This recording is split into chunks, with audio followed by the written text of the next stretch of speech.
So the big picture for this lesson is half-angle formulas and double-angle formulas. Here are the half-angle formulas. You can see sine of u divided by 2 equals plus or minus square root of 1 minus cosine u all divided by 2. And cosine of u divided by 2 is plus or minus square root of 1 plus cosine u divided by 2. And the signs of these values depend on the quadrant where the u divided by 2 is located. So for example, if u divided by 2 was, say, 15 degrees, that's in quadrant 1, so you'd be using positive. But if you were in quadrant 2, then the sine would be positive, the cosine would be negative, that type of thing. Change of u, there are two options. First one is 1 minus cosine u divided by sine u, or sine of u divided by 1 plus cosine of u, and then you can just pick whichever one works better for your situation. So one way to use these is to find the exact value of a smaller angle. So for example, this one here, finding the cosine of 105 degrees, 210 degrees is a reference angle.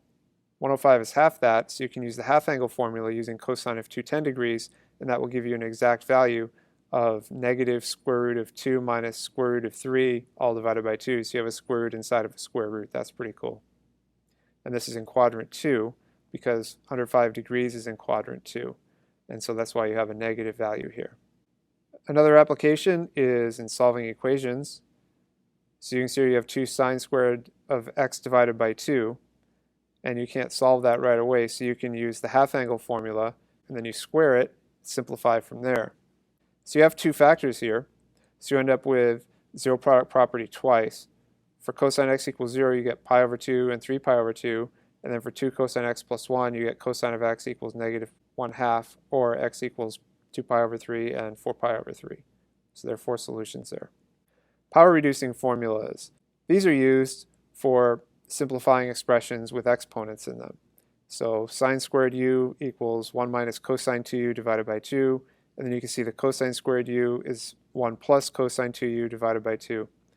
Tangent squared u is 1 minus cosine 2u divided by 1 plus cosine 2u. So here's an application. We write the expression cosine of x to the 4th power in terms of the first power of cosine. So you apply the power-reducing formula twice, actually, and when you apply it the first time, it takes you to a squared, and then you expand the binomial, and then you end up applying the power-reducing formula again because of this cosine squared 2x right here, and then it gives you, when you're done simplifying this whole crazy thing, 1/8 times 3 plus 4 cosine 2x plus cosine 4x. So the algebra here is pretty intense, but just take it step by step and just be very detailed with your work, and you should be good to go. So that's the big picture for this lesson.